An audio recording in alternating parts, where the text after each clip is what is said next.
Hi everybody, I'm Ann Funk, and on behalf of all our hiking and backpacking volunteers, I'd like to welcome you to Hikerfest 2024. This is our official 10th year of being called Hikerfest. Yeah, I know. It's been amazing. It's been so much fun. Every year it's different, but it's always fun. So Hikerfest is a lot of things to a lot of people. We network with our outdoor partners. We celebrate our successes. We enhance our outdoor skills through education. But look deep into the minds of our trainers, and you will hear, ice cream and prizes, yes! Okay, tonight we're outdoor people in the outdoors, so I'm encouraging you all to use your outdoor voices. If you see or hear something that you like, applause, hoops, hollers, all appropriate here, okay? A few housekeeping items. Restrooms are labeled and down the ramp. Backpackers, while the big bush or rock might look tempting, on behalf of all the ground staff, we encourage you to head down to cabin 1. It's dark here. Please use your flashlights and watch out for each other on the pathways. We are a Leave No Trace group. If you packed it in, thank you. Okay, here's the agenda. We're going to do some thank yous and some intros, and then our 2024 summer trip videos. We're going to roll out the 2025 trips, so if you're hankering for that, they will go live tomorrow at around noon. And then after that, we're going to have our keynote speaker, Allison Cusick, who's a researcher and polar explorer.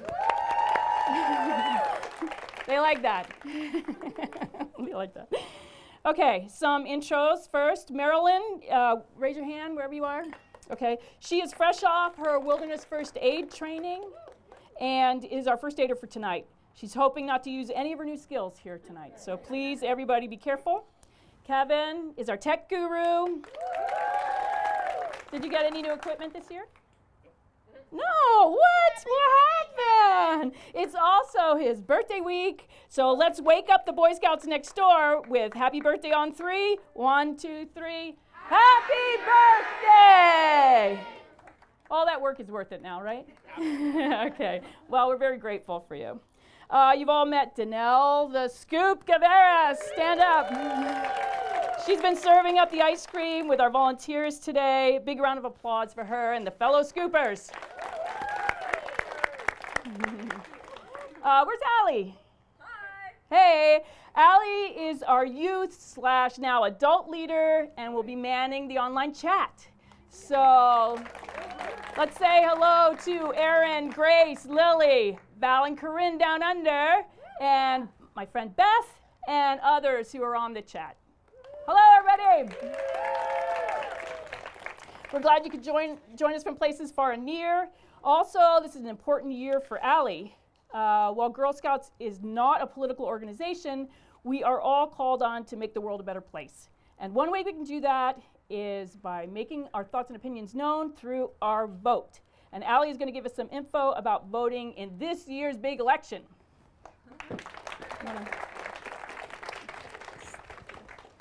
Hi, everyone. So, as you know, the general election is coming up on November 5th, and if you are 18 years or older, you are able to vote in this election. If you haven't, or if you don't know already, you have to pre-register or register to vote. To register to vote, you must do it by October 21st to vote in this election, and if you're 16 or 17 years old, you can pre-register so that when you turn 18, you're ready to vote when the time comes. Early person voting is the 26th, so I really encourage you guys to go register to vote because your voice matters. Yeah, no problem. Perfect. Okay, other introductions. We have some of our legendary ladies in the front row. Elsie Larank is right here.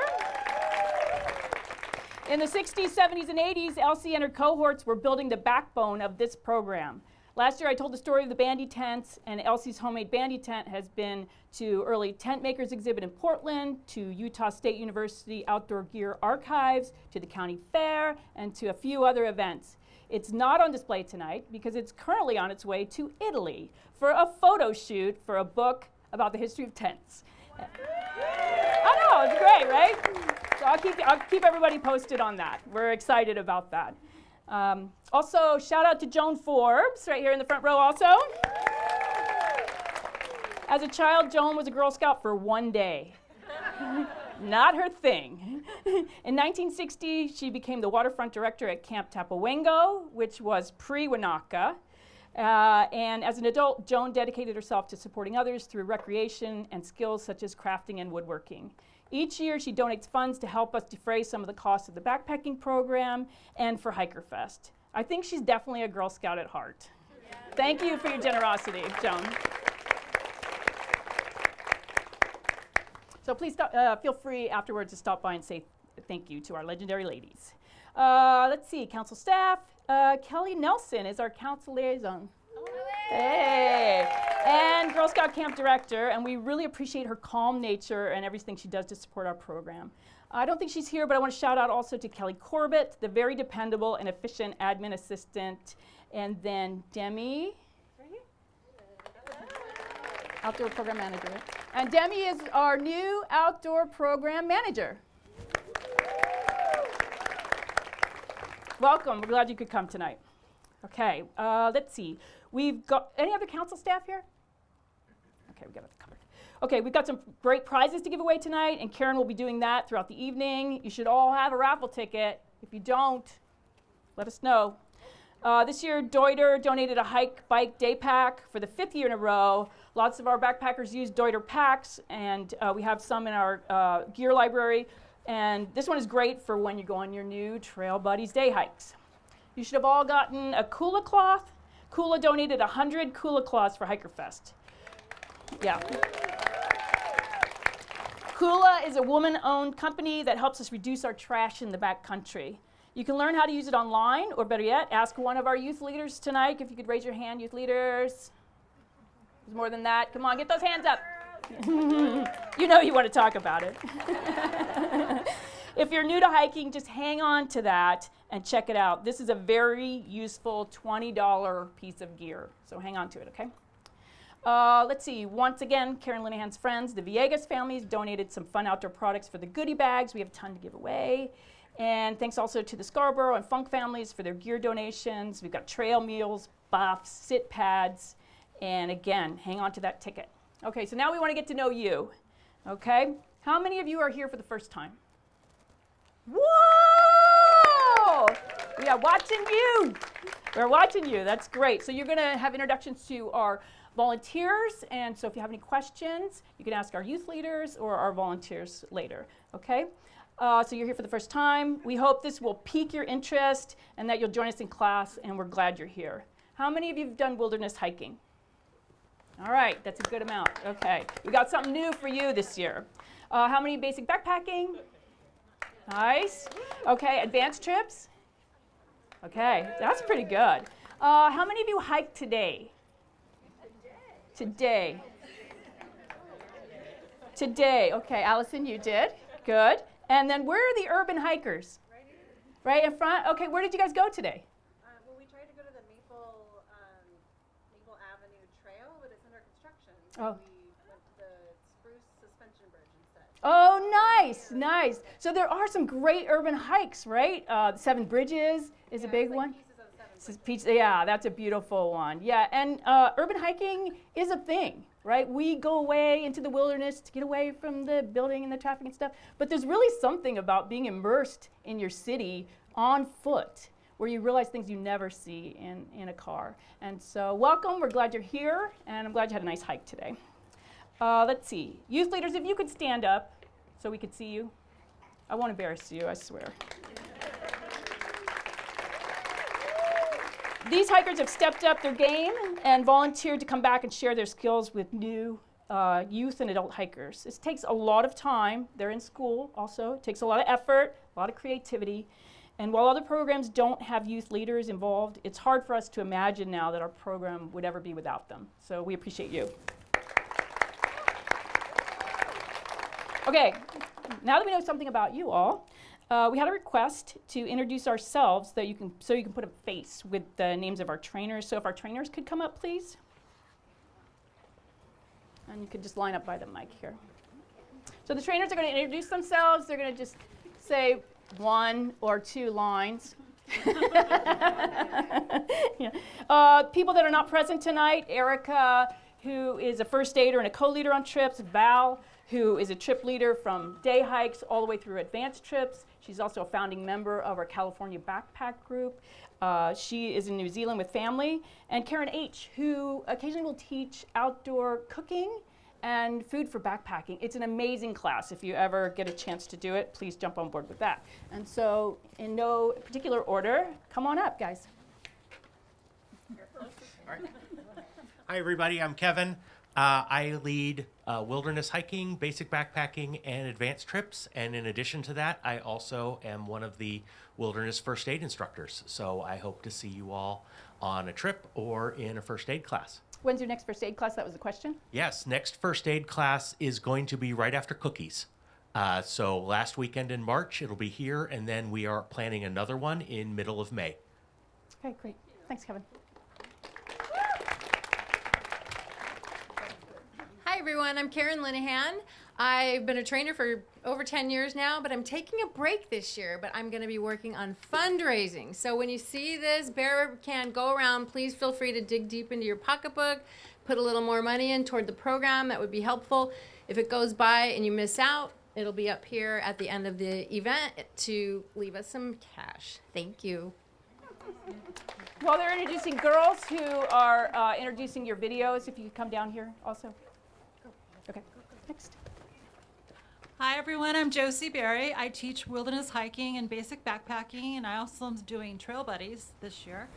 I have a class coming up, wilderness hiking, on November 3rd, so if anyone hasn't taken it yet and would like to take it, I have openings, so please sign up.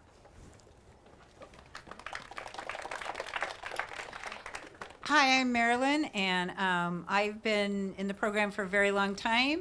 I have a basic backpacking class coming up in March, but one I really want you guys to look at and sign up is the Trail Buddies day hike on December 2nd at Blue Sky in Poway, and so get online and sign up for that. Take it away.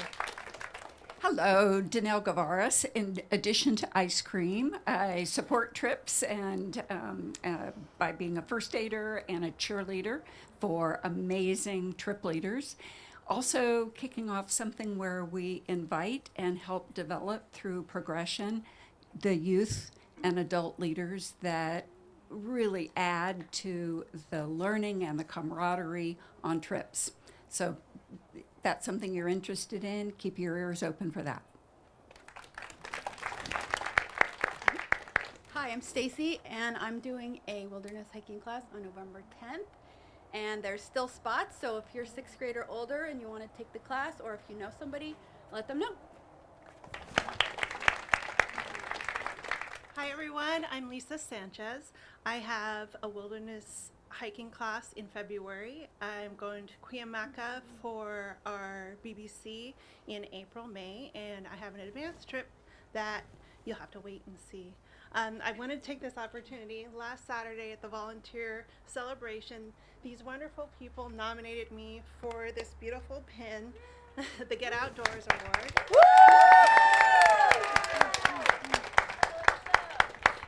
And in the paperwork they give you, I get to see all the wonderful things you all wrote about me. They didn't put your names, and so that's why I just wanted to say thank you so much. There were 8 endorsements, and my heart is full, and I love you all. Thank you so much.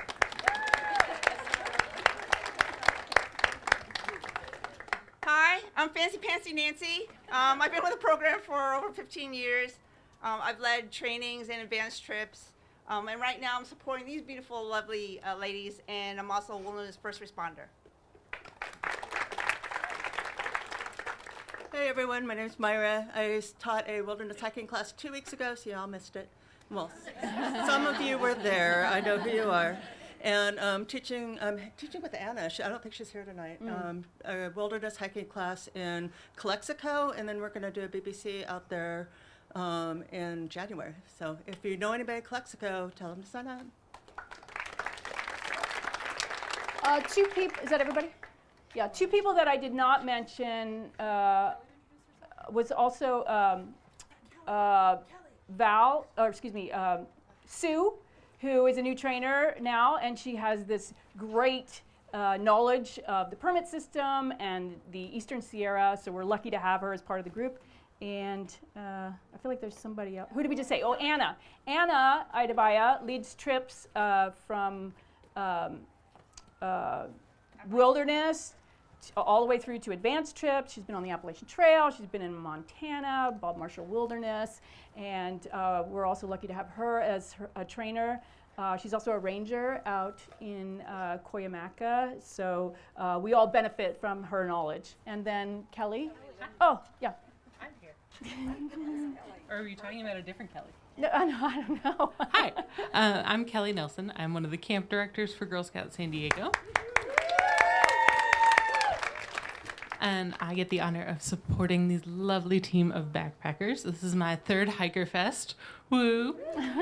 But if you have any questions about any of our Girl Scout camp properties, summer camp, outdoor programs that are gearing up, or any of the backpacking events and programs, please let me know. And you all will get a lovely email tomorrow with links to all of the backpacking events to register. So, yay.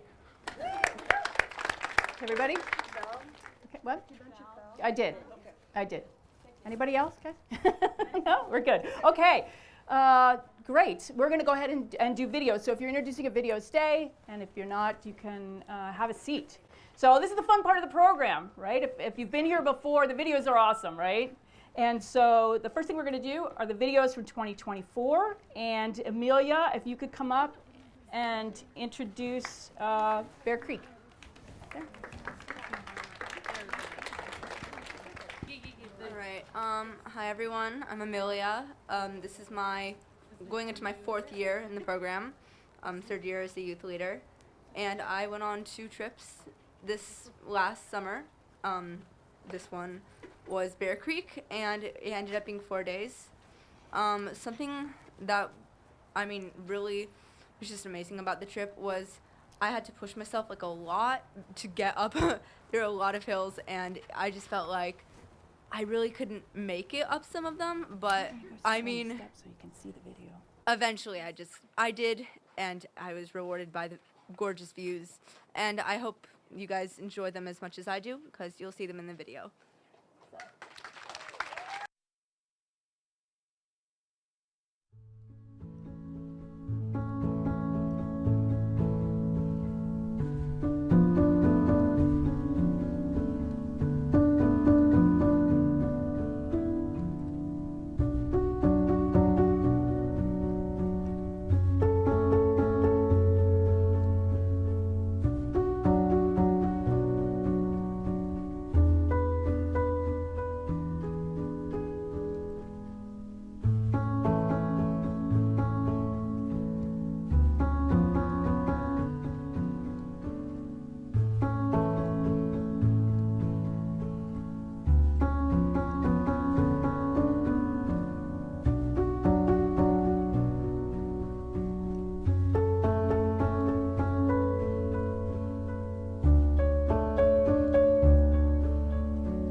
trail pass?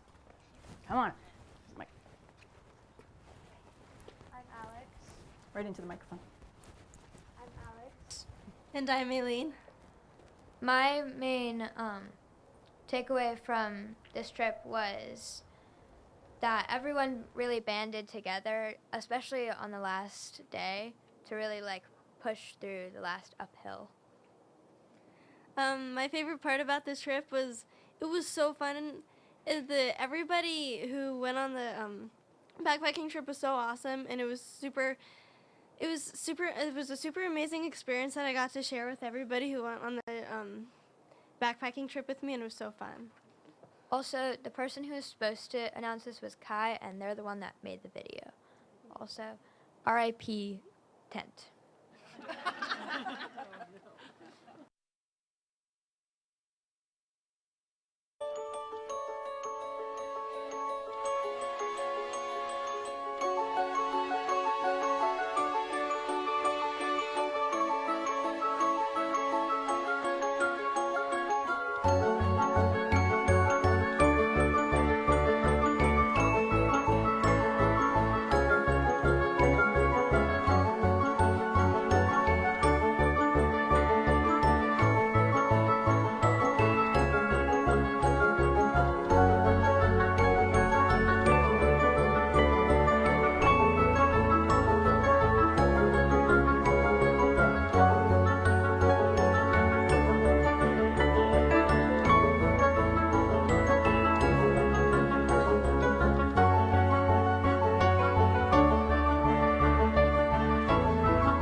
These videos are awesome, and anybody that's done a trip video like this knows it's so much time and effort, but it's so worth it. And so I want to thank you guys so far. They've been great, and anybody that put together a video for this, thank you so much.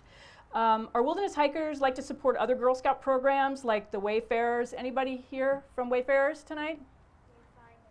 Oh, Wayfinders, no wonder. Anybody here from Wayfinders? Sorry about that.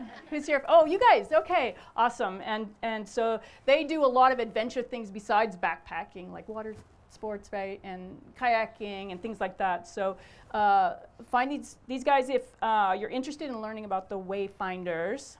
Okay. And then also there's another program called Girl-Led Camping.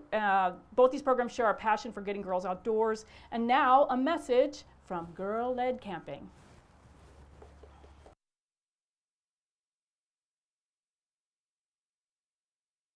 I love the mountains, I love the rolling hills, I love the flowers, I love the daffodils, I love the fireside when the lights are low. Boom-de-yada, boom-de-yada, boom-de-yada, boom-de-yada. I love the mountains.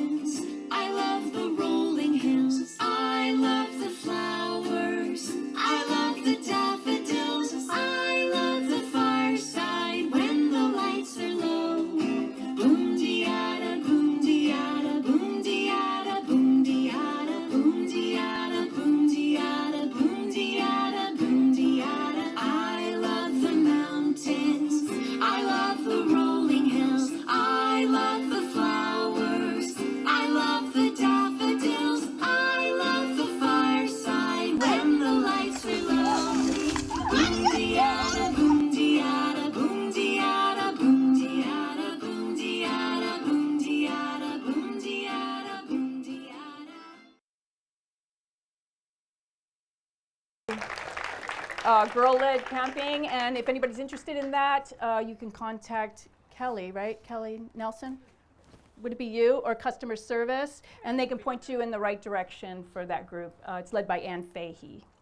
Okay, next, recent trends on Instagram have included the Get Ready With Me clips, where you follow an influencer as they ready their hair, makeup, and dress for an event for the day. Tonight, backpacking program alum and wilderness ranger Laura Funk invites you to get ready with her for a day in the Belly River in Glacier National Park, Montana.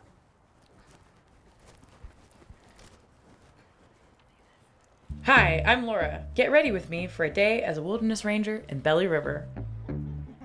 Life in the backcountry isn't so different. First, I put on my favorite outfit, and I never forget to accessorize. Working outside, it's important to keep up with a skincare routine. And while I'm at the creek, I stop at the fridge to get what I need for breakfast. Like anyone, I turn on the radio to get the morning news. Reports of an aggressive grouse at the campground harassing campers. Before heading out, I always make sure to check the weather. Then I say hi to my coworkers, and I settle in for a long day at the office.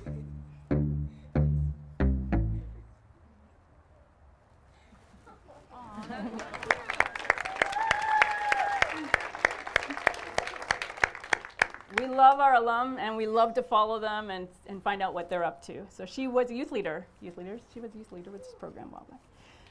Let's see, the BBC. Come on up and use the microphone. Lauren. Hi, Lauren. Hi, Lauren. I'm Aurora. So, two of my favorite things that we did on our backpacking trip were meeting new friends and learning important skills. I really liked making new friends and just being out in nature.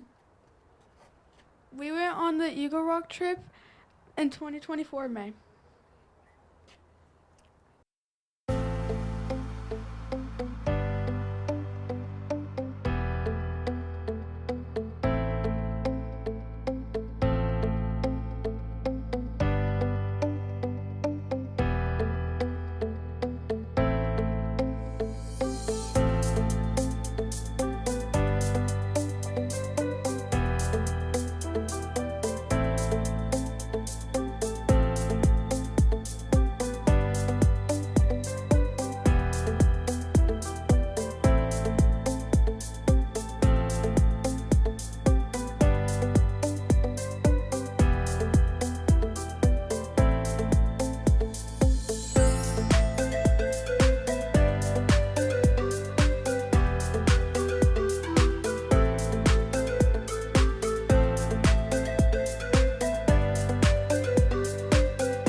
That video came courtesy of Cassie, who couldn't be here tonight.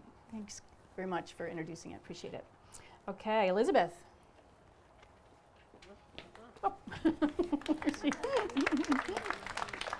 Hi, my name is Elizabeth. We went on the Cottonwood Pass trip.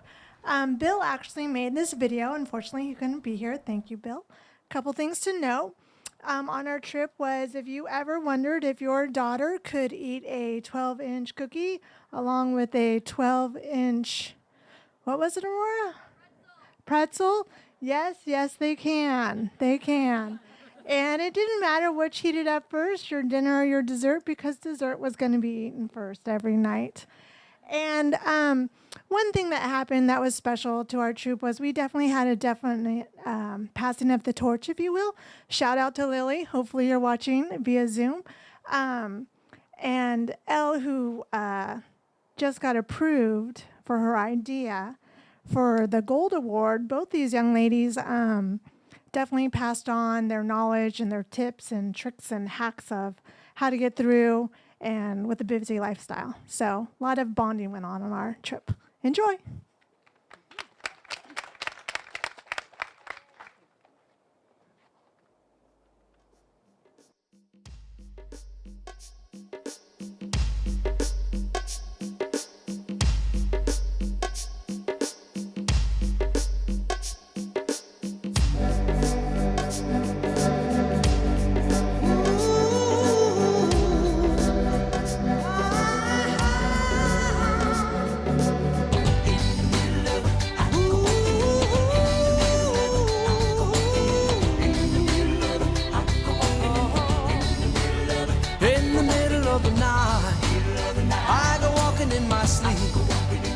From the mountains of fame to the river so deep, I must be looking for something sacred I lost.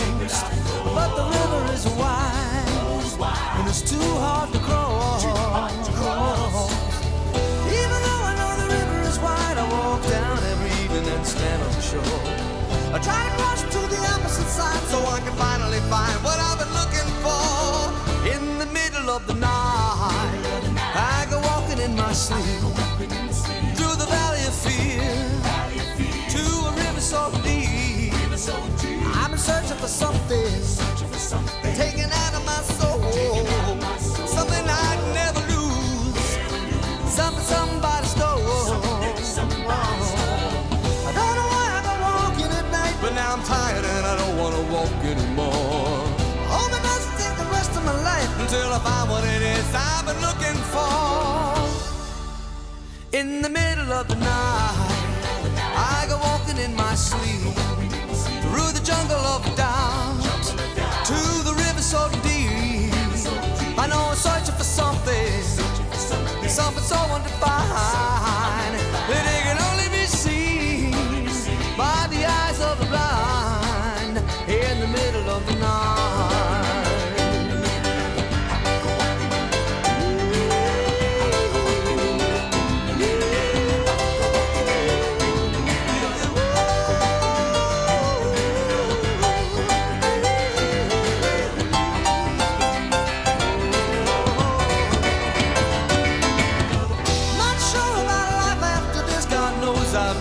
Spiritual man, baptized by fire, I wade into the river that is running to the promised land. In the middle of the night, I go walking in my sleep through the desert of the truth to the river so deep. We all end in the ocean, we all start in the streams.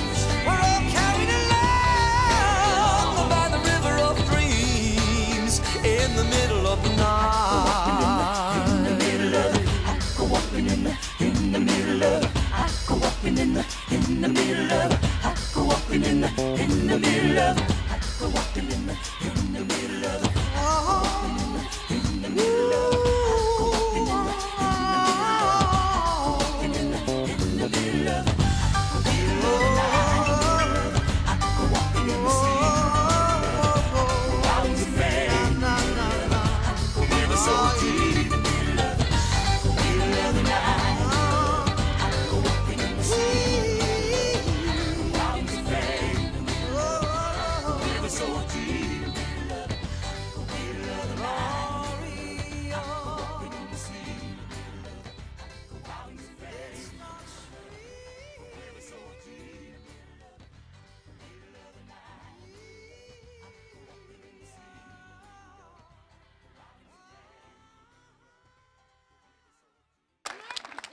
Sing-along part. Moon on a meadow, bugs in our ears. smoke in our eyes, wet wood and tears. Out on the meadow, water somewhere, we were the only ones there. First Hikerfest sing-along. Wild horse Belt to it out. slushy, dry lakes the peaks, finding the love that everyone seeks. Hiking to rainbows, sunsets and stars, just finding out who we are. Chorus again. Moon on a meadow, bugs in our ears, smoke in our eyes, wet wood and tears. Out on the meadow, water somewhere, we were the only ones there. We will return here one lucky day. Our hearts will guide us, they've learned the way. People in cities don't understand, falling in love with the land. Moon on the meadow, bugs in our ears, smoke in our eyes, wet wood and tears. Out on the meadow, water somewhere, we were the only ones there. Breaking new ground with Hikerfest. Thank you, back row. Awesome job, back row. And I apologize to the troop that had their phones taken away. Okay, let's see. Stacy. Hi, I'm Stacy. This is Speedy the Sloth. Hi, I'm Josie, and this is Tubby Nugget. And if you're wondering, Tubby Nugget is a chicken nugget. And we think it's always more fun to hike with a buddy. Yes, hike with your buddy. Enjoy our video.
Deserves a hoot and a holler. Woo! Nice job, you guys. Okay, Amelia, are you still here somewhere? There we go.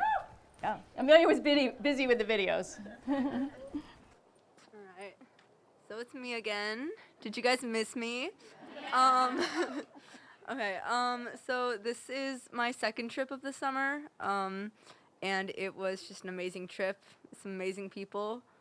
And yeah, it was pretty gorgeous, and it was definitely the longest backpacking trip I've ever done. So I'm hoping that, I can get on some other ones that were just as amazing as this one.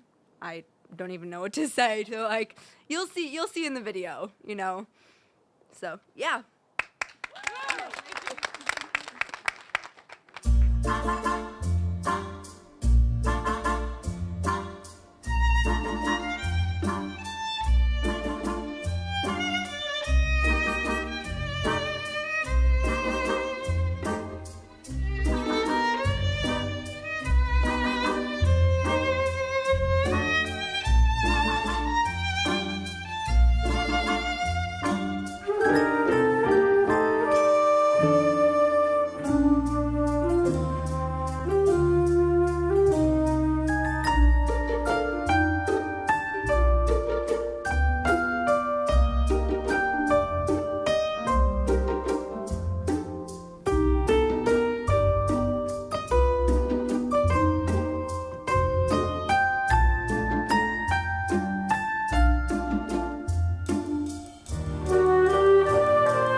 Well done, Amelia. Your choice of music is surprising and wonderful.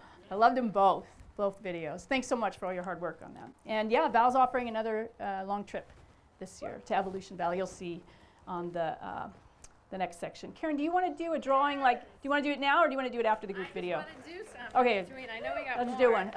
Where's I the? need some girls to help. Yeah. Get your tickets ready. All right. There we go. We'll start out small. What is this called? Remnants?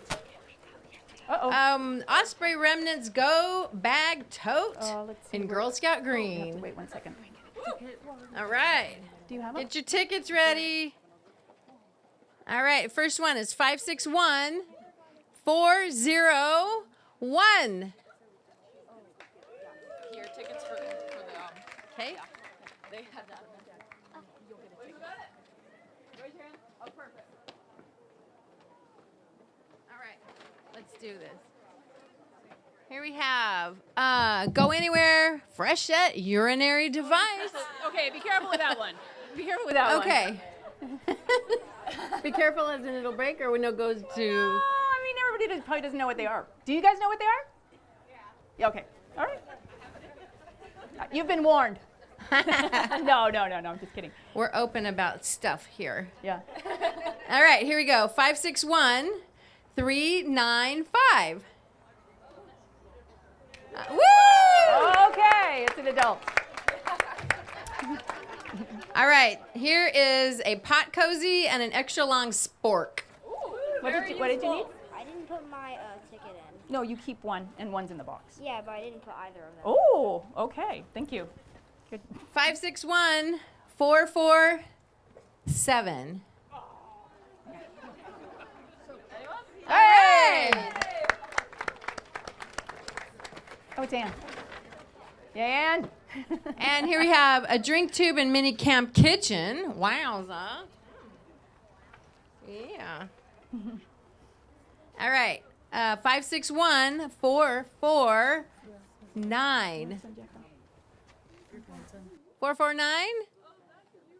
Say it loud. Tell us. Keep it in the family. Oh my gosh. Mix those up. Oh, what's that? We have a special treat from Girl Guides Mexico. We've got special cookies. A last minute donation. All right. 561-369. All right up front. Let's do one more. These are the ends. Okay, this is the. All right, last one for right now. All right. Wait. We got some latecomers. Oh, latecomers. I know, what happened, guys? Come on, people. Oh, I'll shake it good. Okay. All right, Shake it dinner over. and a buff. This is a good one. All right. What kind of buff is it? Can you peek I know in some of there? them are Which really buff nice. is that? Erica got a bunch of buffs. They're Oh, really thank you, cute. Erica. Where is Erica? She's in Montana. Montana. All right. 561-397. All right, come on down. All right, we'll do more in a few minutes. Now it's getting fun, right? Prizes. Okay, just another round of applause for all the people that put together those videos to represent tonight. Okay, so our last video is our group video. Each year we have a group video. This year, I think people got out so much more that they forgot to send me pictures, which is okay. It's a good thing. It's a good thing. So this year it's a little bit short, but I did have a chance to sprinkle in a few of our vintage photos from the archives as well. So look for those. Okay. Good morning, Girl Scouts and Ann. I'm not going to make it to Hikerfest this year. I'm hiking 500 miles across Spain on the Camino de Santiago. I'm having a lovely time, using a lot of the Girl Scout skills that I have used and learned. It's going to take me at least 30 days, and I've got everything I need on my back. So it's a beautiful day. I got up before sunrise. I climbed the Pyrenees 2 days ago, and now I'm on my way to Pamplona. And hopefully I make it through and find an albergue to stay the night. So happy trails to you all.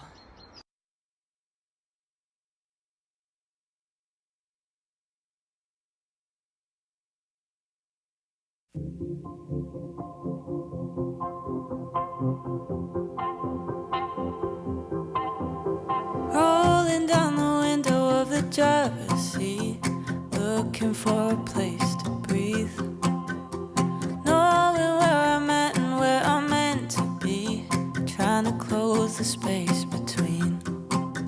But you're just right, not enough. Look around, you're missing all the good stuff. Small town, big shot, 4 kids hanging in a parking lot, trying to know better than counting on the weatherman.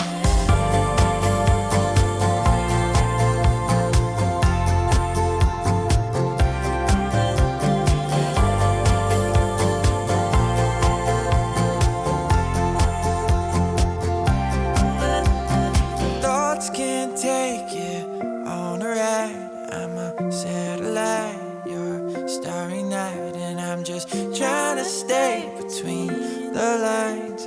Your own advice, yeah, you're just right, not enough. Look around, you're missing all the good stuff. Small town, big shot, 4 kids hanging in a parking lot, trying to know better than counting on the weatherman.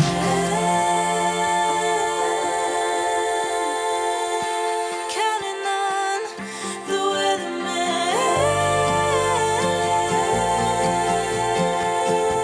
Counting on the weatherman.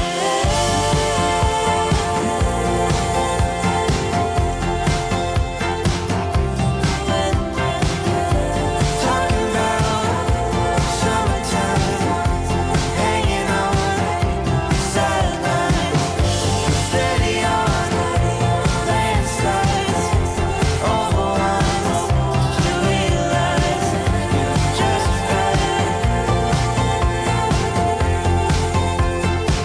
You're just right.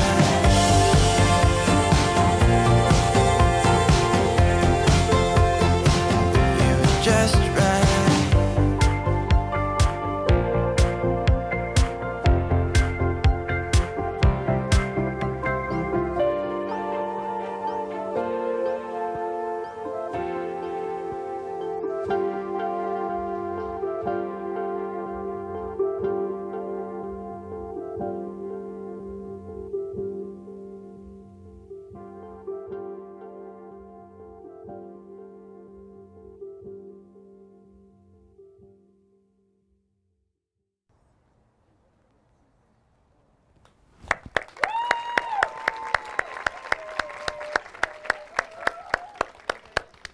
Thanks so much for everybody that participated. Those of you that are new here, just keep this in mind. If you have family photos or troop photos or trip photos, send them in next year so we can get you up on the big screen. This was from Montana. Greetings from Montana. Okay, did you want to do more prizes? Yeah. Okay, all right, good. I need some girls. I do want to remind you that new classes for our and our 2025 advanced trips will be posted, Kelly, tomorrow, and will be open for registration tomorrow, midday. Good luck. First one is more Girl Guide cookies from Mexico. Wow, cool. All right, 561-377. Oh. 561-377. Oh, right up front. Hey, Elsie. Woo! Winner, winner. Winner, winner, chicken dinner. Oh, and we have a dinner and a buff. Oh, nice. Yeah. All right. 561-464. Yell it out loud if it's you. Woo! Ooh, this one's heavy. It's not an axe. That was last year. Oh. No axes this year. No axes. All right, Rachel Gross's Shopping All the Way to the Woods, signed by the author. Wow, how'd you do that? I just asked her. All right, 561-364. Where? Raise your hand. All right. Okay. Oh, another dinner and a buff. I want to know what kind of buffs Erica got. Nice. Ooh, Some these of look them good. are really cute. I know. I have 10 buffs, I guess, already. Don't we all? All right, 561-380. Woo! Wow, that section is killing it. All right. If you're not winning yet, you might be up for the grand prize. That'll be the very, very end. Last one. All right. So this one is an ultralight sit pad and a buff. All right. 561-432. All right. Woo! Just Allison and then the end. No, the 2025 trips. Oh, that's right. Okay. All right. Here's another Osprey Remnants Go Bag, Tote in Girl Scout Green.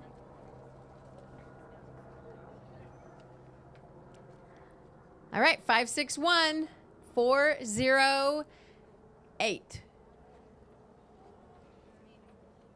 All right. Congratulations. All right. We'll do more later.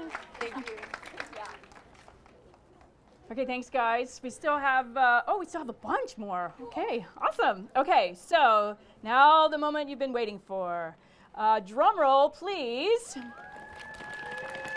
As we roll out our 2025 trips.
Hey everyone, I'm Val Ross, and my advanced trip next summer will be a week-long moderate trip to Evolution Basin.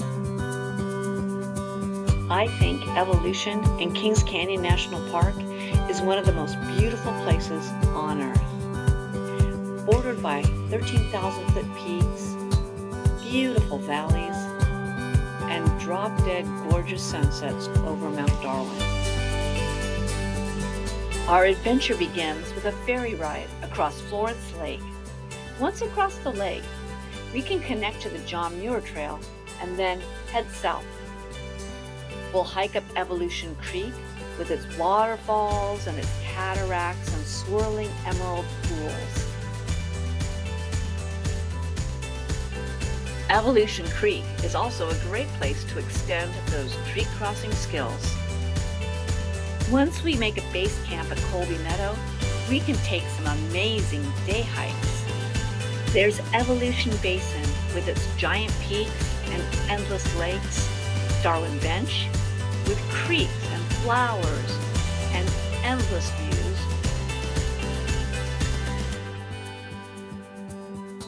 We can circumnavigate the Hermit, which involves some cross-country navigation and more beautiful lakes. All in all, this will be an awesome adventure.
Okay, a reminder that the new basic backpacking and the advanced trips will go online for registration tomorrow. Kelly said so. Okay. Prizes? Yeah. Yeah, let's do it.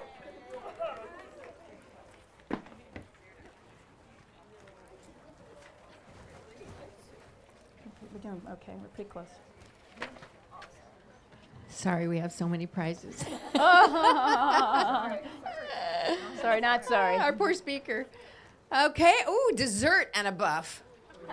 Apple crisp. Yummy. Okay. 561 368. All right, right up front. All right. Also, the front row is doing well. Yeah. Another ultralight sit pad and a buff. She bought a lot of buffs. Mm-hmm. All right, 561 405. We are in the middle. Alex, congrats. Yes. Up in the middle. That's a lightweight Gossamer Alex, Gear you got sit to pad. work for that one. That's funny. All right. Eco travel utensils and drink tube. Ooh, these are great. All right, 561 459. All right. Oh, Woo! hey. Even the dads get in on the action. Way in the back row. Ooh, dinner and a buff. It's like chicken and rice. Chicken Spaghetti. and There's a lot of spaghetti rice. in there. No stroganoff? No beef stroganoff. All right. 561 474. Hey! Kelly! You are so lucky. Did anyone not get a ticket? Stop. I put this in as an extra ticket. Stop. Okay. It's yours. You're allowed to win. I didn't see you giving back the day pack the year you won that. Right. Yeah, Kelly. You're All so right, lucky. second to the last box of Girl Scout cookies from Mexico. All right, 5, 6, 1, 4, 4, 4. All right. All right, we'll do more later. Have more? Okay, we still have some great prizes left, but now, what a lot of us have been waiting for, and some people came especially for this, it's our keynote speaker. Allison Cusick is a field biologist and oceanographer at Scripps Institution of Oceanography right here in San Diego. She's currently studying microscopic phytoplankton life in Antarctica. In 2016, she co-designed and now manages the citizen science project called FjordPhyto, which engages travelers on vacation in polar research efforts. Samples collected by travelers on expedition tour ships contribute to her PhD research, understanding how melting glaciers influence phytoplankton communities. She wrote this, and it's a mouthful, but I think I'm doing okay so far. Allison was born and raised in Washington, and since graduating with a bachelor's degree in 2006, her diverse and varied passions have taken her around the world, studying animals and microbes from the Cascade Mountains in her home in Washington to Mexico, Peru, Africa, with the most recent adventures bringing her to Antarctica, where she's spent over 300 days. This evening, she'll talk about her passion and love for hiking and the outdoors and how it led her into a life as a scientist. She'll also share the bigger lessons she's learned about being human in Earth's biodiverse ecosystem. Everybody, please welcome Allison Cusick. Hello, everybody. Is my mic working? Yep. Hello. Thank you, Anne, for that introduction. It's been really fun to see all of the hikes you guys have done in the past and have coming up in the future. I'm ready to get out there. In prep for this, I actually did a little mini hike up Cowles Mountain just to get in the spirit for tonight. I met Anne. This is an interesting story. I feel bad because I was a campfire girl when I was young, but I love Girl Scout cookies, of course. And so it's fun to learn more about the Girl Scout community here. And I met Anne at a talk from another polar explorer who had overwintered up in Svalbard, which is the northernmost archipelago of islands above Norway. And she was talking about her experience in the dark, cold night.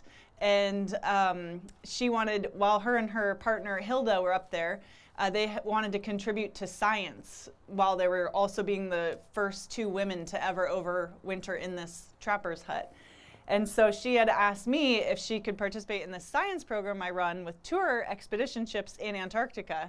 And so I was there supporting her for that evening, and that's how I met Anne.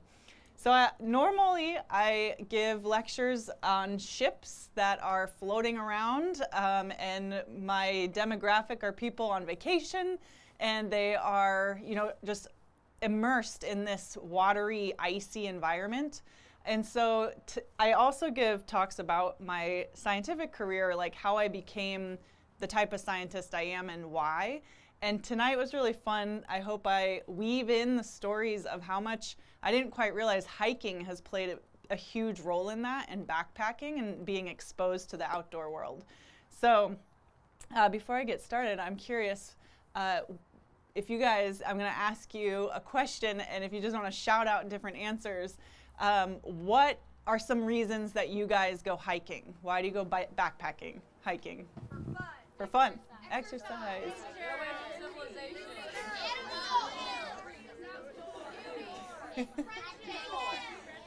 Yeah, so many reasons. I love it. So I also had so many reasons, and if Kevin, if you want to go to the next slide. One prior. Yeah. So those are all great reasons, and for me, This draw to the mountains really started when I was young, going to school in Washington. So every morning, you know, you'd be sleepily on the bus and heading south to where school was, and the sun would be rising, and to my left I would see the Cascade Mountain Range, and I would think to myself, man, I feel really grumpy that I'm awake going to school, but that mountain range is incredible. And then after school, in the lower light seasons, I would be coming back north and look out to the other side of the bus and see the Olympic mountain range and think, my God, I have to figure out how to get to these mountains someday. And I didn't know exactly how that would happen, but for me growing up, it was always mountains connected with water, especially in the Puget Sound where it's a very maritime environment. Next slide. So I didn't get into camping or hiking really until I was already in college. My parents weren't outdoorsy people. My dad grew up in New York City, and both of him and my mom were more homebodies. So our idea of going outside was renting an RV camper van on the beach. And so my first exposure to camping was much later in life, and I was obsessed immediately, just being surrounded by nature and these incredible views. And I had a group of friends in college who were really into it and kind of showed me the way of how to backpack. And of course they had those old school metal frame backpacks, and it was just such a interesting puzzle to figure out what are all the essential things I need for this. In that beginning time, it was just a weekend for 2 nights and 3 days in the woods. And over time, we got more and more into challenging hikes and longer durations. My first real exposure to being out in California was through a geology class I had taken. Our professor brought us all down to Death Valley. So that was my first experience with mountains outside of Washington. And it was during the time when there was this massive super bloom, which now I know we're more familiar with if you live in California, which to me it was like the epic thing to go see, were these super blooms. In this photo, I have pictured this dog butt, and she also has her own backpack. And this was my main hiking buddy for 15 years. This was Misha. She passed away 3 years ago, but she was amazing, German Shepherd. And even to the age of 12, she would go hiking on 10-mile backpack trips with me. So I don't think she wanted to go give up. But this is us in the Tetons. We drove from San Diego to the Grand Tetons just to actually go run races in the mountains up here. She didn't run up in there with me, but this really formed a lot of the hikes I chose to explore when I was in Washington, because I wanted to take her with me. It didn't feel right to be out without my buddy. So I explored a lot of the hikes that were dog friendly. Now I can explore hikes where you don't have a dog, which are a lot of the national parks as well, but or state parks. But in the summer months when you couldn't really be out hiking, when the summer was over, I got into the winter months where I learned about snowshoeing, and I was like, wait, snowshoeing is literally just hiking, but there's snow everywhere. And so a group of friends and I really got into this to the point where I started volunteering for the Conservation Northwest.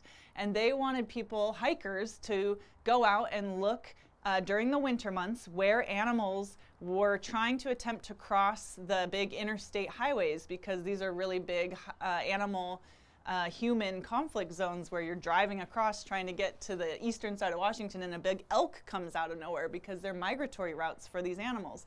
So our volunteer work was to go track footprints, and it was like a detective story, just trying to figure out and put together the life story of this animal or rabbit, or I learned there's river otters in the mountains. There are a lot of discoveries that came from just this volunteer effort. And this actually informed that organization where to build overpass bridges. So now the cars can go under and the animals can go over. So that felt really cool to be a part of that, but also get a different experience about hiking and learning about the environment. This led me to decide that I wanted to find work where I could be outside hiking all the time. And there's a lake in Washington called Lake Chelan, and it's a very long lake in the middle of the mountains.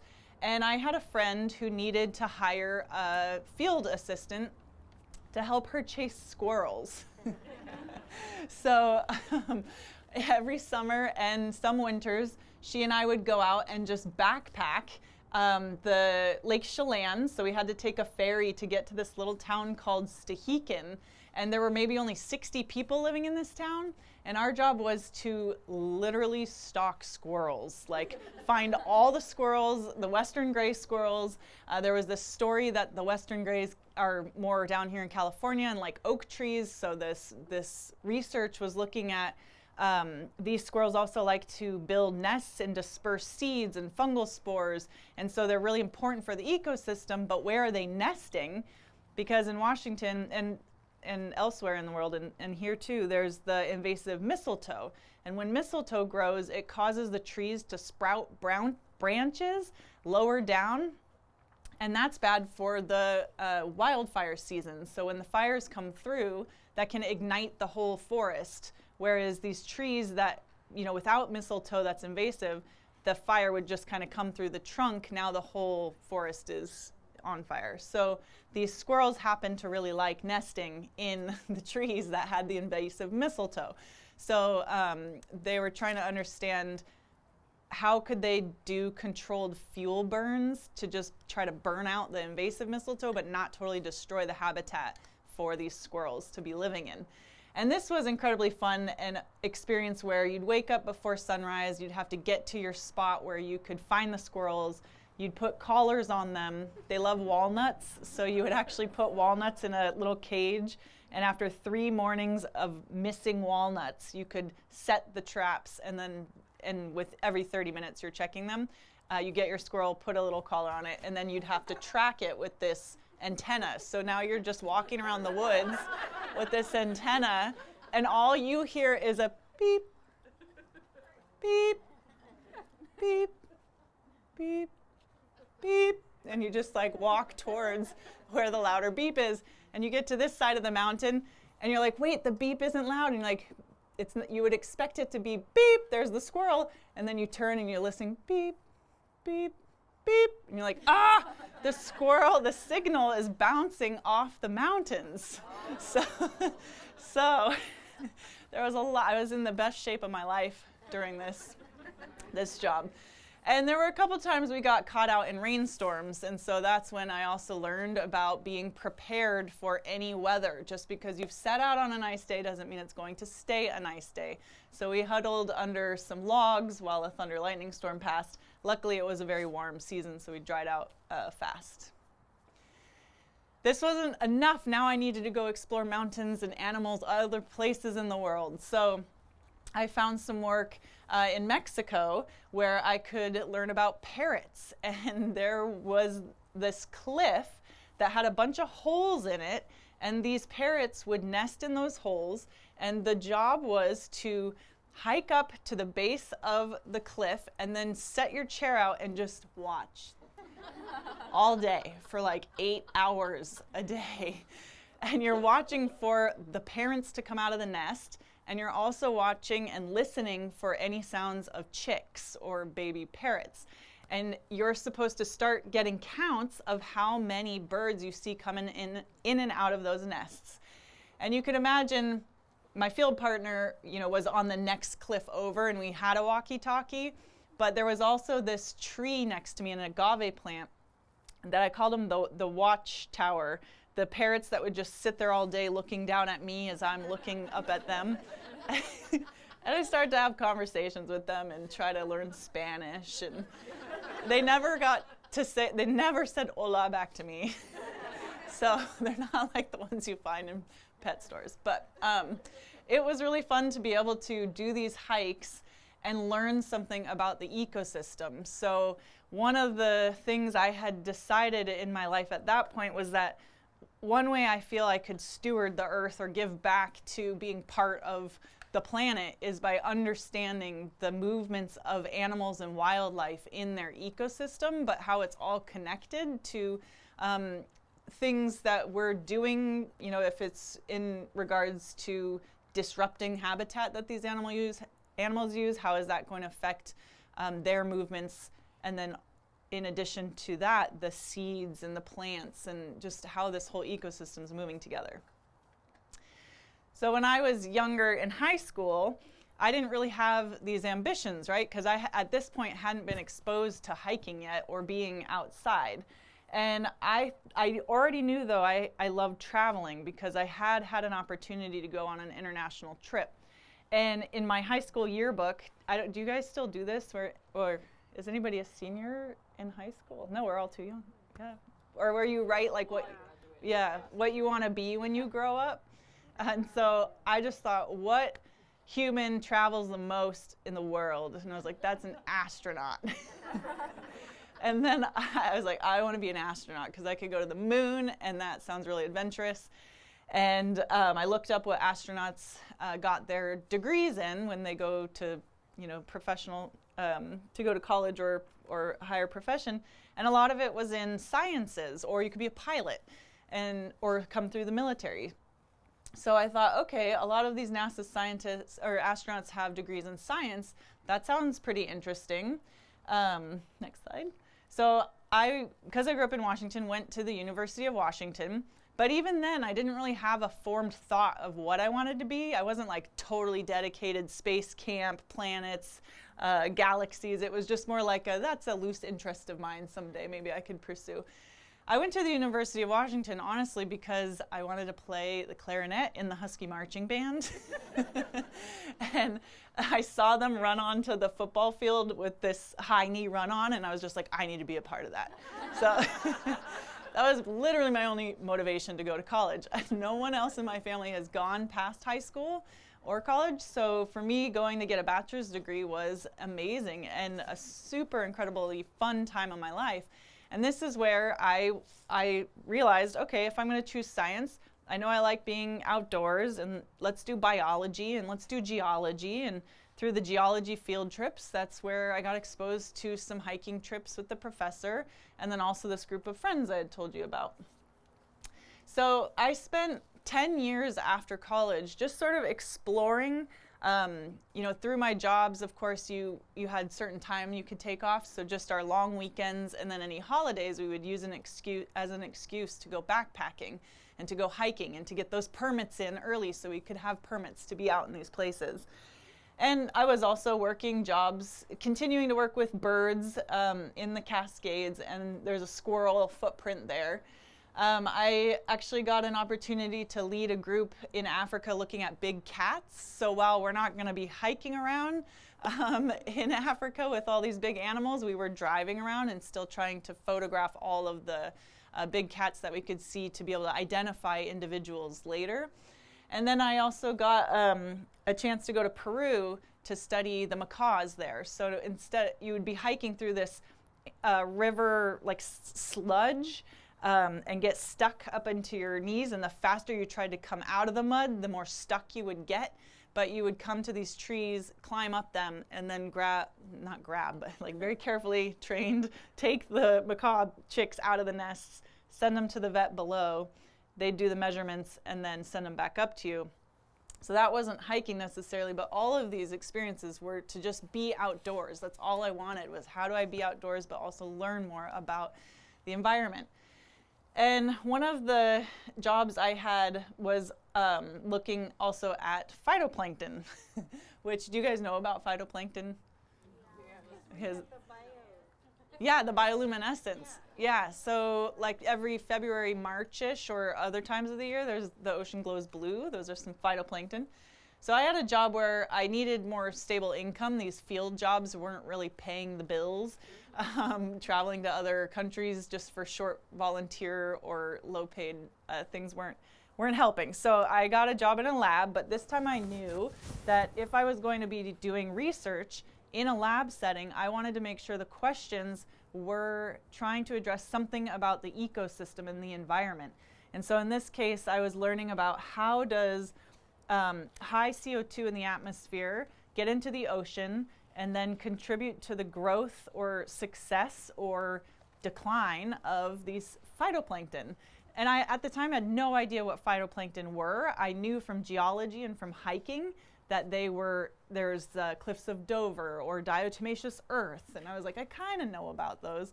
But it was really through this job that I got to learn a lot. But part of me felt like I was giving up being outdoors and being in the field because I was just in the lab running experiments all day and trying to answer questions about the environment, but I wasn't in the environment.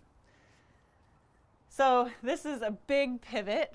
I, through that job in the lab, actually got invited to go to Antarctica, which I thought I would just go as a traveler one day or, for tourism. And my boss had received funding to go for 53 days on a research ship down to Antarctica, and she didn't have the time to go. So she was like, do you have the time? And I was like, I have all the time in the world. Yes, of course, send me. I had never been to sea at this point, so when I got together with these oceanographers that were also going, they're talking about the water column and these instruments called CTDs, and look at the thermoclines and haloclines and pycnoclines. Don't you see these squiggly lines? And I was like, I have no idea what you guys are talking about. Like, I don't see what you're seeing on this chart. And I had, in Washington, it's like a very cold, wet, windy ocean. It's not a friendly ocean like this ocean here out in San Diego. And so I had this aversion to anything really related to the ocean. It's like a dangerous place. And through this work, going to Antarctica, we can go to the next slide, our role was to figure out all of the algae or the green stuff, the phytoplankton, growing in that sea ice.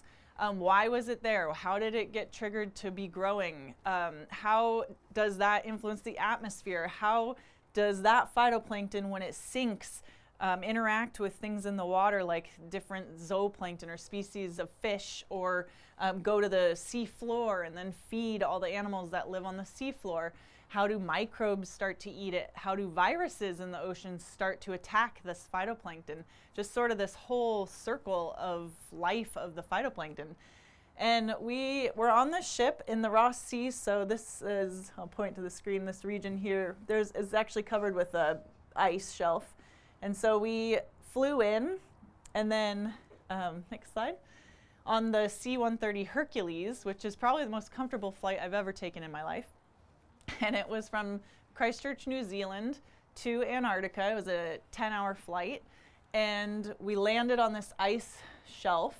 And I had always thought Antarctica would be like flat. I think if you see a lot of the South Pole documentaries, it's just like flat, nothingness, boring. And when I landed and got out, you're just surrounded by mountains, and you're surrounded by massive volcano. And then I realized, well, yeah, that makes sense, because the Andean mountain range from South America is connected to Antarctica through the peninsula. So this is the same mountain range that goes all the way up. So now you start thinking of Earth's geological history and the context of how Antarctica came to exist and why there's this whole mountain range down there. And I was hooked. I was like, I feel like an astronaut on another planet, but I am here in Antarctica, which is on Earth and much easier to get to. Still difficult to get to, but much easier than the moon or anything in space. So that for me was where I was like, I'm going to dedicate my life to polar science. I don't know how exactly yet, but I'm going to find a way to become a polar oceanographer. And I also had no idea about oceanography, so because I had been doing all my terrestrial work. So this was kind of my crash course on this trip. So I looked out. We had 5 days at the McMurdo station, which is one of the United States research stations, before the icebreaker came in to get us for our 2 months. And so somebody had heard that I ran, and I didn't really run. I had done one marathon before, which a friend had encouraged me to do, and I died during that marathon. It was San Francisco Women's Marathon, and I couldn't walk or sit on the toilet for 3 days afterwards. So they were like, we hear you run. And I was like, no, I ran once. And they're like, well, there happens to be a marathon going on the day the ship comes to get you guys. And I was like, I don't know if I have time for that, but I'll see if I can make it work. Because when in Antarctica are you ever going to get a chance to run a marathon? And I decided, okay, I have time to do this. I got permission from the chief scientist. I'm going to just bust out this run in the morning, get on the ship, and then we set sail. And if I can't walk for 3 days, well, I don't know. I'll just hide in my cabin the whole time. So when you're preparing for trips like this out at sea, or when you're living in small spaces with anybody for a long time, you have to keep morale high. And so one of the ways we do that is through costumes or fun games or silly instruments. And so I just happened to have a costume with me, and it was a banana. So travels well, it's light, packs up small.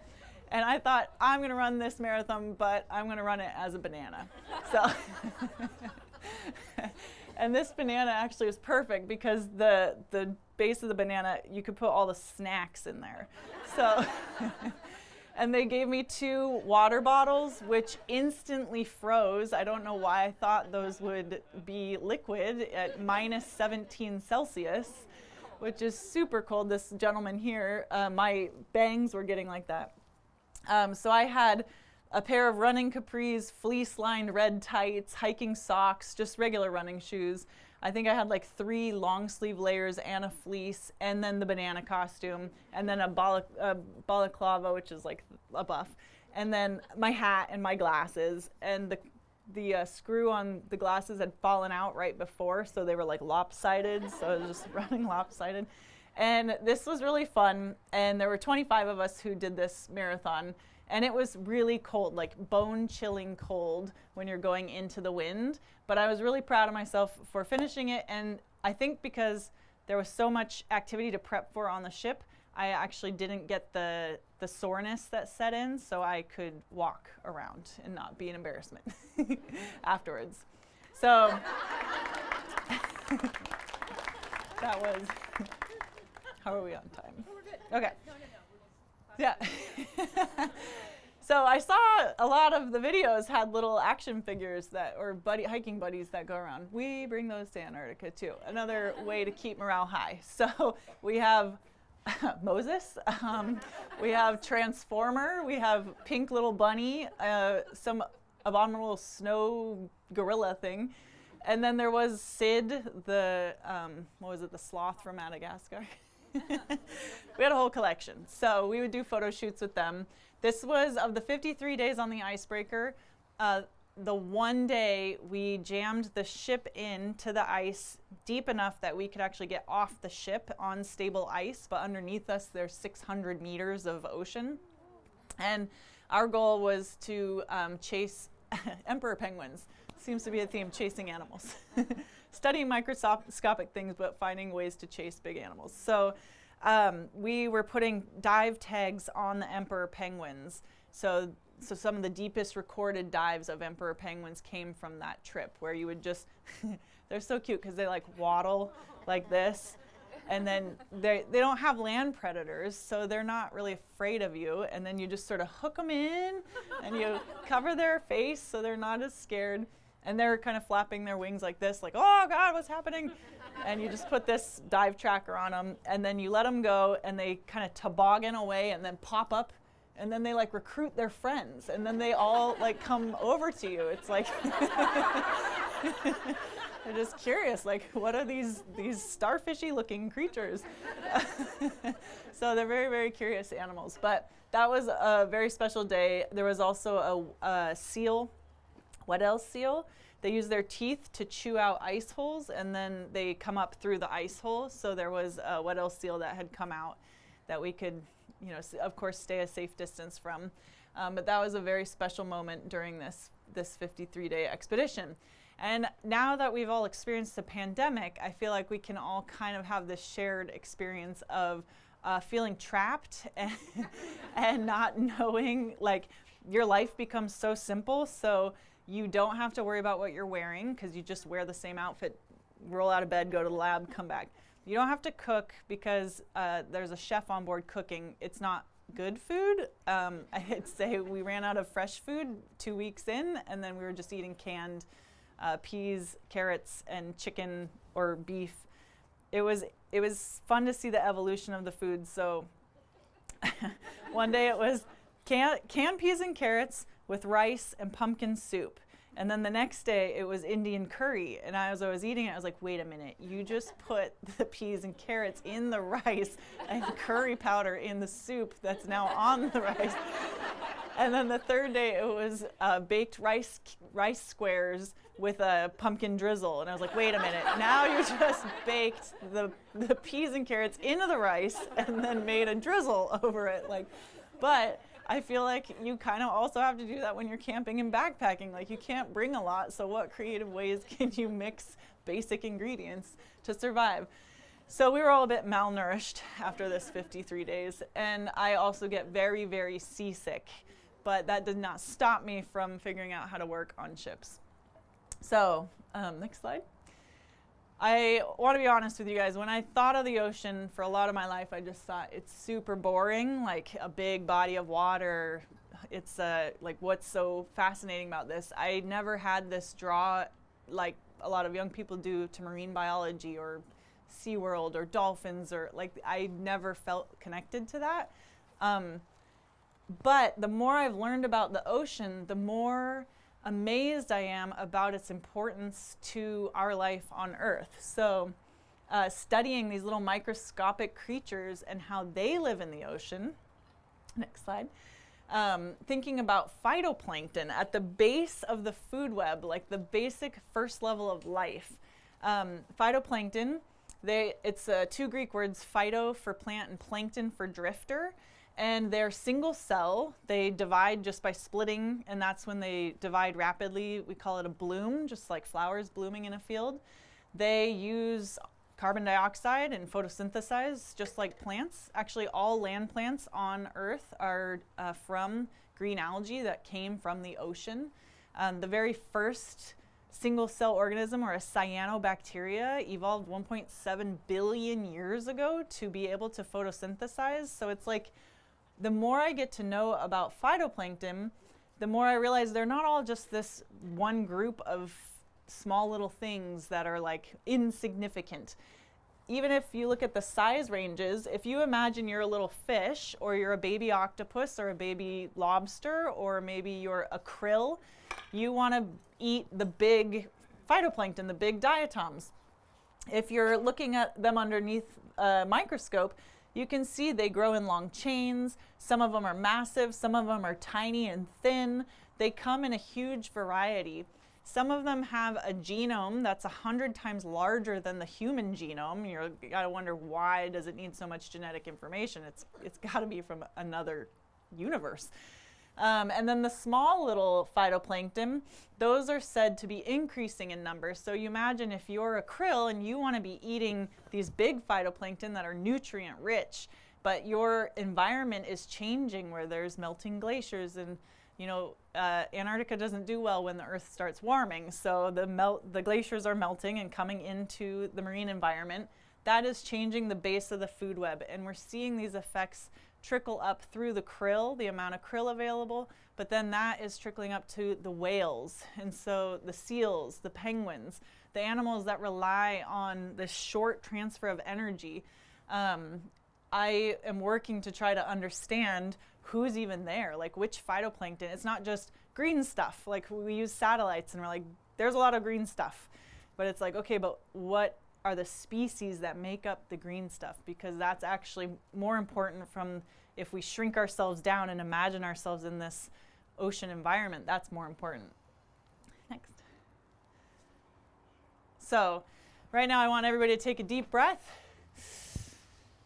and then let it out. So that breath of oxygen came from what we always think of, like the Amazon rainforest and plants and trees on land. That's where we get our oxygen from. Let's take another breath and let it out.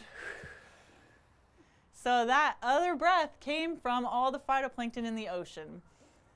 And you can see the Earth breathing. So in the northern hemisphere, when all the vegetation is on land, Also in the ocean it's growing because the sunlight has returned. And then the winter comes and it all dies off, but in the southern hemisphere, the vegetation on land and the phytoplankton in the ocean are growing. So Earth has these seasonal cycles, and phytoplankton are said to produce over 50% of Earth's oxygen. So it's really important to be thinking about what we're doing to our oceans. And you can also see the phytoplankton where they, around the equator or the coasts here, that's where a lot of the world's most active fisheries are. So these fisheries and our consumption of seafood also depends on phytoplankton. So again, I want to show the beauty of how the sizes are different, but these also are made up of different components. So this big one, a diatom, is made up of silica or glass. Some of these small ones are made of cellulose or wood-like material. There's some that I said before, the Cliffs of Dover, that's calcium based, like chalk. And then there's others that they're like little Brussels sprouts, sort of, if you think about it. So when I'm in Antarctica, I am taking travelers on vacation through this environment. We're looking at massive icebergs. I'm telling them about glaciers, how Antarctica had evolved geologically. Also, that it used to be a rainforest. It used to be covered in swamps and had dinosaurs, and there's some fossils that we can see when we're down there. I'm talking about the maritime environment, the ocean, how much life is actually going on underneath the water. And then I convince them all that they should help collect samples for science. So through this program, we're looking at phytoplankton in the fjords, which is why we've called it FjordPhyto, citizen science. And over the 8 years we've been running this program, we've involved thousands of people who are just like, sure, I'll help collect some phytoplankton samples. And it's contributed to numerous students, not just my own PhD work, but now three other PhD students, numerous master's students projects, undergraduate, volunteer opportunities. So this is something that has even grown a life of its own in a place that seems so lifeless. And Antarctica is really, I think of it as the mother ocean or the hub of the health of Earth. So in the winter, the sunlight disappears for 6 months, and that's when the surface of the ocean freezes. And during that freezing process, salt can't stay in the ice, so it gets ejected out. That salt and the cold water make really dense ocean water that sinks to the bottom of the seafloor. In the middle of Earth, you have the equator with the sun, and that's heating everything with evaporation. So now you set off this whole air conditioning conveyor belt system in the ocean, which connects to the atmosphere. And Antarctica is the hub of all that. So you have the colder, deeper water swirling around the Southern Ocean, and it kind of curves off into the other ocean basins of the Pacific, Atlantic, around the equator, where that water rises up again because of evaporation from being in where the most intense sun is. This is what's keeping our Earth alive for us to be living in and all these animals to be living in. And I think that's so impressive and amazing to see oceans connected like this. Obviously, when I'm working on the ships in Antarctica, I don't really hike much. I'm in a boat, so I get kind of wobbly, like I've been in the water. And so every time I get off the ship, the first thing I try to do is go hike. And because a lot of these tour ships come out of South America, I've had the opportunity to be able to hike through some of the most gorgeous mountain ranges in South America. And this is, if any of you recognize, Torres del Paine in Patagonia in Chile. So I've been able to go up and hike through the trails here, but also just explore and get my legs back because I've been at sea for too long. And the weird thing is, when I'm in the mountains, I'm thinking about the ocean because I'm thinking about how glaciers have carved out these valleys.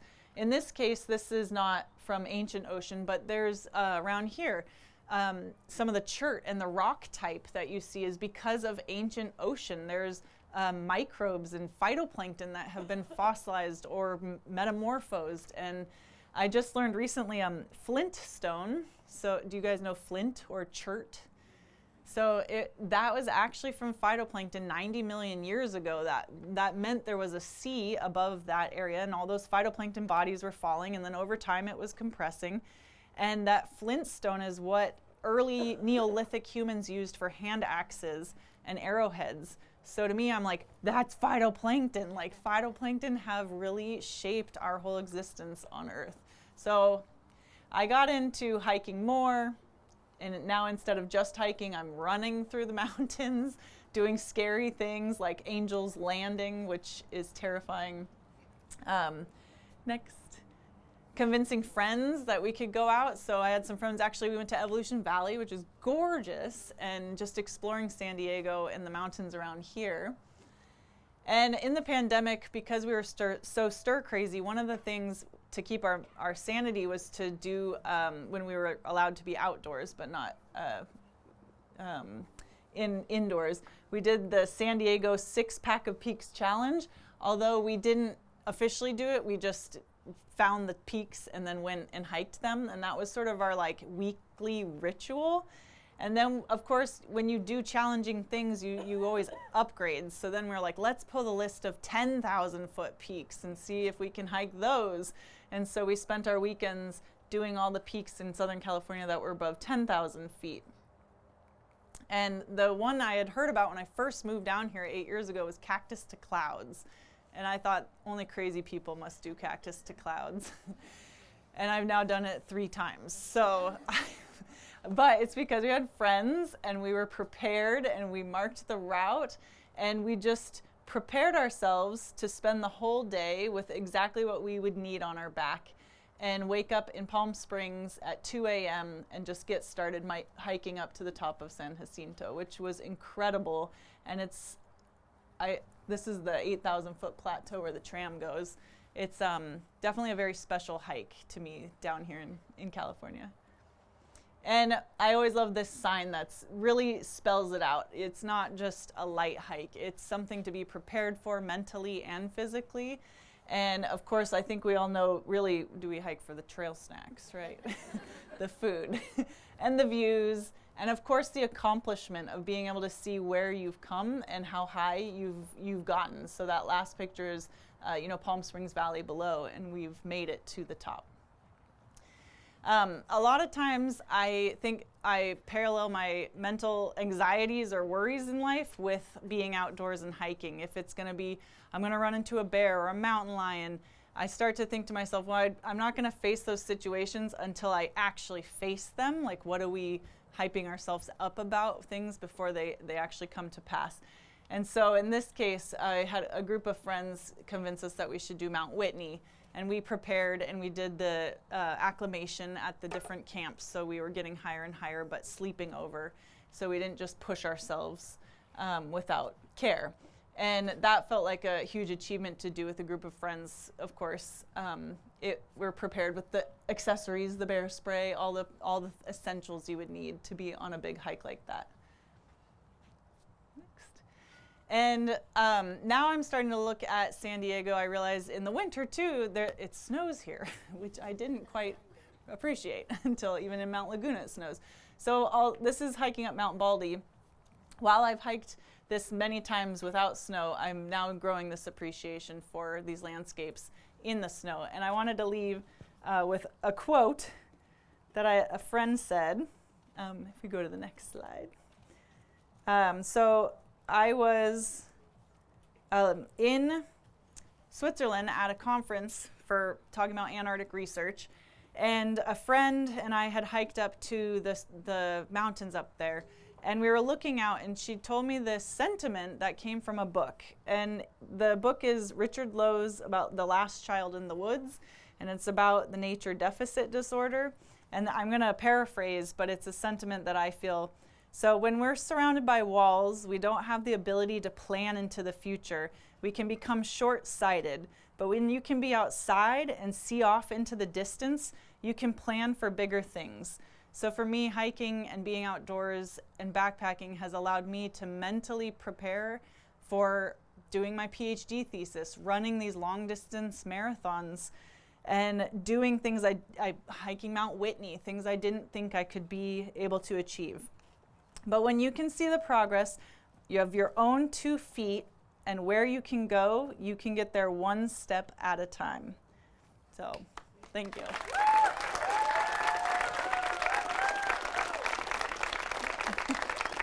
Yeah, thank you. Thank Thank you, stay guys. here. Okay. Allison's agreed to answer questions, so we got some time for a Q&A. So if you have questions for Allison, go ahead and raise your hand, or if you want to come down and use the mic and get up here, come on down.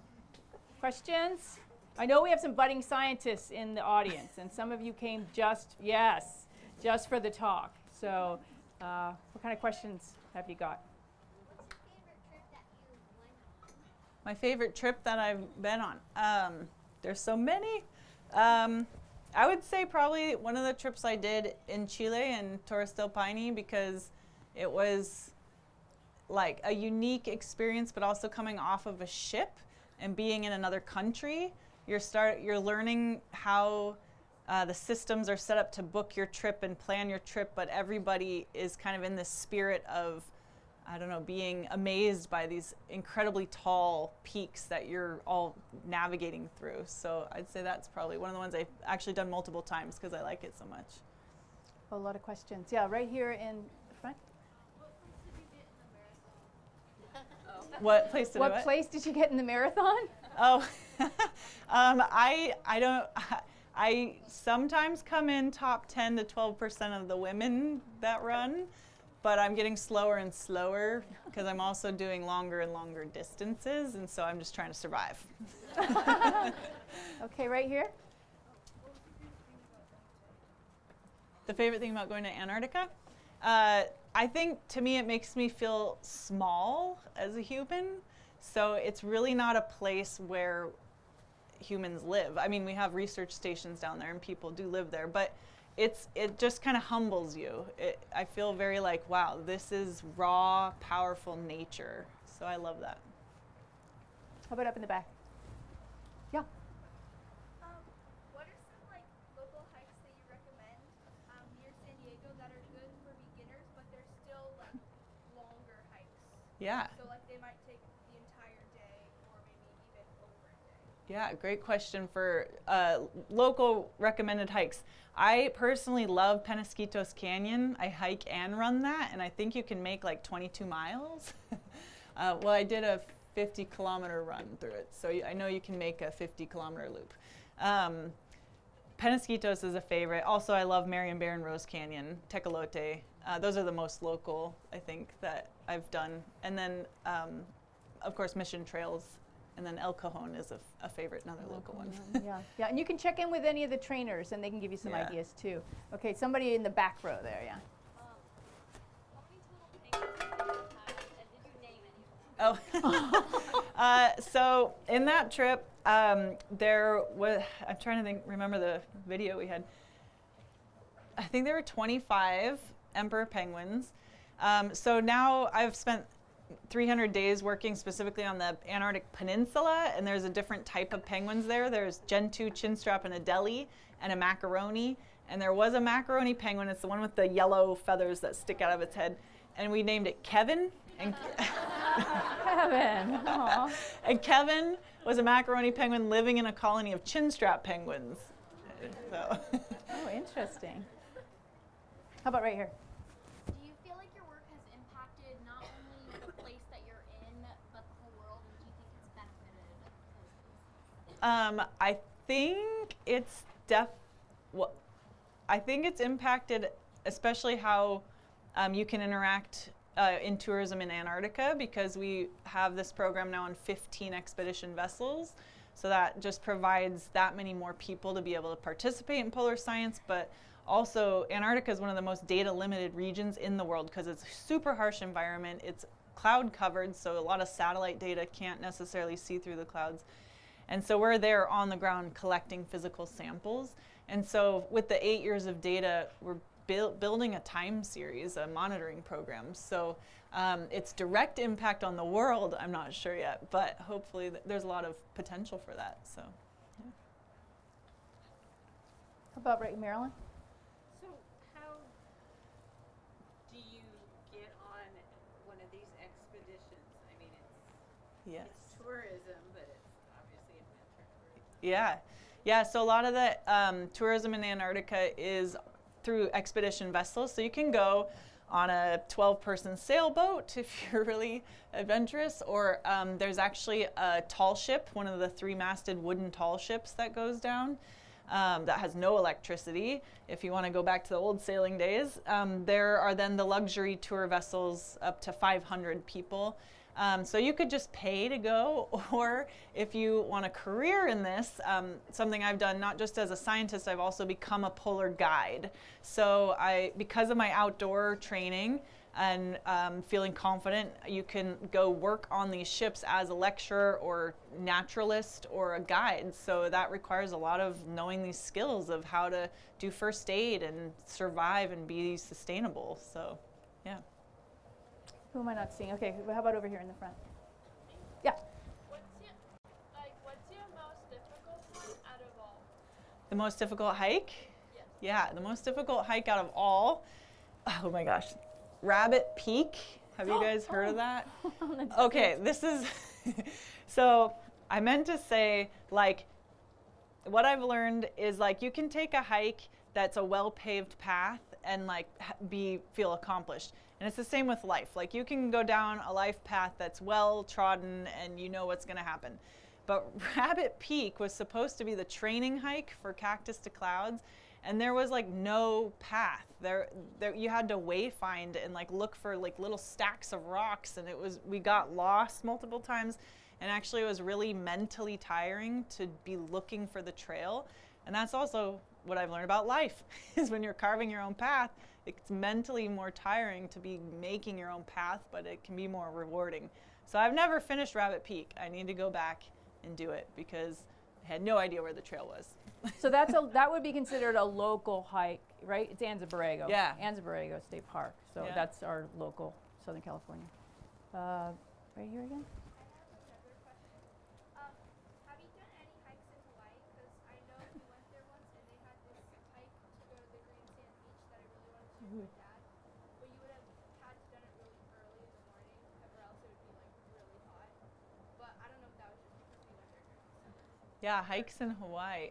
I have hiked in Hawaii, but I don't remember the names of some of them on the Big Island I've been to. But hiking early in the morning is usually a good plan.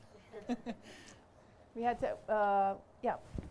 Okay, so missions have just been launched to Europa, which is Jupiter's moon that is covered in ice. Do you think that we might be able to find phytoplankton and astrobiological life there? Yeah, so the question is, Europa is ice covered. Could there potentially be life there? I think so NASA has a big, strong astrobiology program. A lot of people doing genetics work and looking at microbes are also part of these teams that think about life on other planets and different, like maybe they're not using sunlight to photosynthesize, but they're using other chemistry to survive. One really cool thing is the Mars rover that went on Mars. They were trying to figure out how to flip it upside down so that if they could drill through the ice in Europa, they could put the Mars rover down that hole and flip it upside down so it roams on the underside of the ice and then starts trying to map whatever's going on down there. So there's a lot of crossover between oceanography and microbiology and chemistry with extraterrestrial astrobiology questions. Yeah. So a couple other hands that, yeah, right over here. What does an emperor penguin feel like? Are they squishy? Firm and sturdy, and their flippers flap you. But we had big gloves on because it's so cold. So yeah, but I felt some pelts that are from baby penguins, which are soft. But yeah. That's a funny question. Who else? Anybody? Okay, that's one of the best Q&A sessions we've had in 10 years. So. Thank you, Anne. Wait, don't go anywhere. Don't go anywhere. Uh-oh. Oh, here it is. I thought we gave yours away. I thought we gave it away. Okay, you mentioned at the beginning of your talk about being prepared and having all your essentials. So we got you a Girl Scout penknife with a little trefoil on it. And the other essential, a pound of bird-friendly coffee because wherever you go, that's an essential, right? Oh my gosh, yes, it is essential. Thank you so much. Thank you. Thank you. That was great. Yeah, thanks for having great. me. Great to see you. We appreciate you. And then at the end of the presentation, we're going to put up your website. So if anybody is inclined to, and you want to just tell them what your website is? Yeah. So I try to stay active on social media to share some of these adventures through women scientists, which I'm very bad at TikTok, but I have Instagram, X, YouTube, Facebook, and reach out to me if any of you have questions. I also, the FjordPhyto Citizen Science Program, we run an active social media so people can feel like they know what's happened with that program and their samples. So happy to, check out the website, message me, reach out. That's okay. Chat. Is it okay to message you? Yeah, Okay, so if you have more questions. Yeah, I would love that. All right, that's awesome. Thank you. Another round of applause. Yeah, thank you all. Thank you so much. That was really interesting. And so before you leave, we have a couple more prizes, a bunch more prizes. So get your tickets out.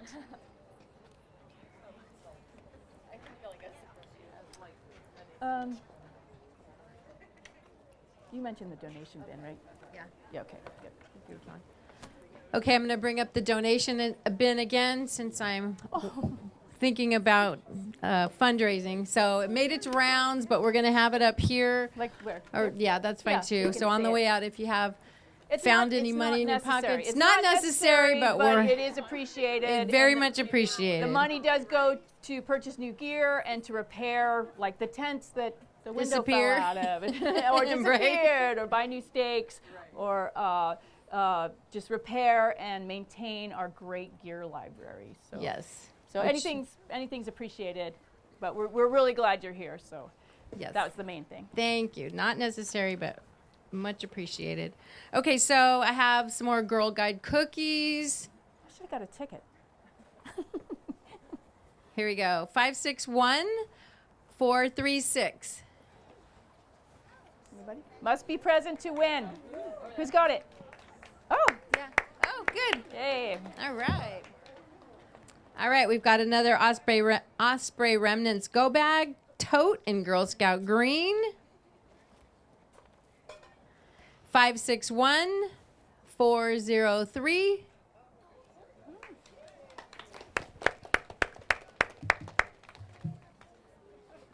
Need somebody on this side. I bet if you guess what this is, it isn't what you think. It's not a dinner and a buff. We've got a survival bracelet, multi-tool, and a spork. Something different. Yeah. Spork. Spork. 561435. All right, Stacy won. Spork. 2 survival bracelets for you and a friend. Ooh. All right, this one is an ultralight sit pad and floating wallet.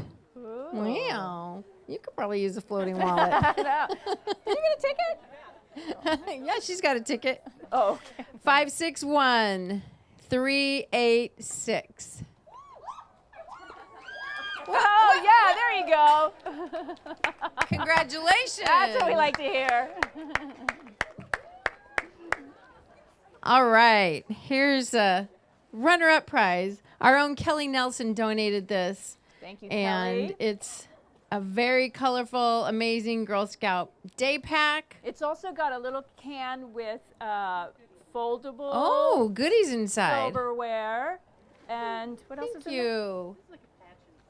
A patch, Patch and a keychain. Thank you so much, Kelly. Yeah. All right, 561458. All right. Yeah, congratulations. It's pretty.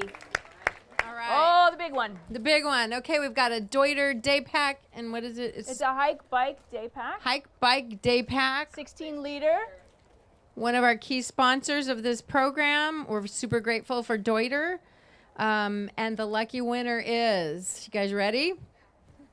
561400.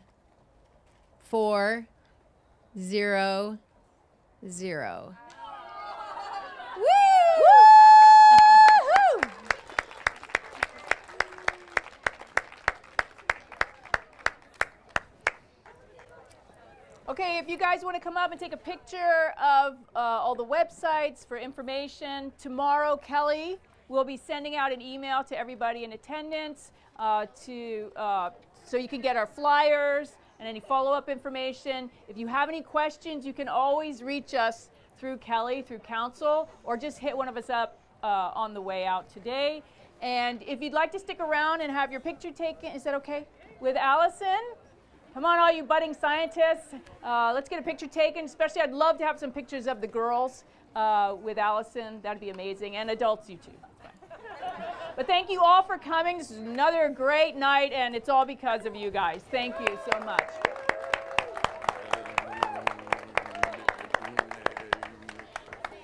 Bombadita, bombadita, bombadita, bombadita, bombadita, bombadita, bombadita, Until bombadita, we meet bombadita, again. bombadita, Happy trails to you. bombadita, bombadita, Keep smiling bombadita, till then. And let's give a big thank you to Anne for organizing tonight. The dates are pretty locked in. Okay, yeah, that's. Thank you, Anne. Oh, you're welcome. Thank you guys. Just Thank you guys. sing a song and think about sunny weather.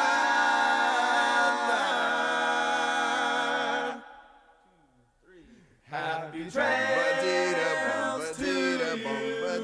Till we meet again.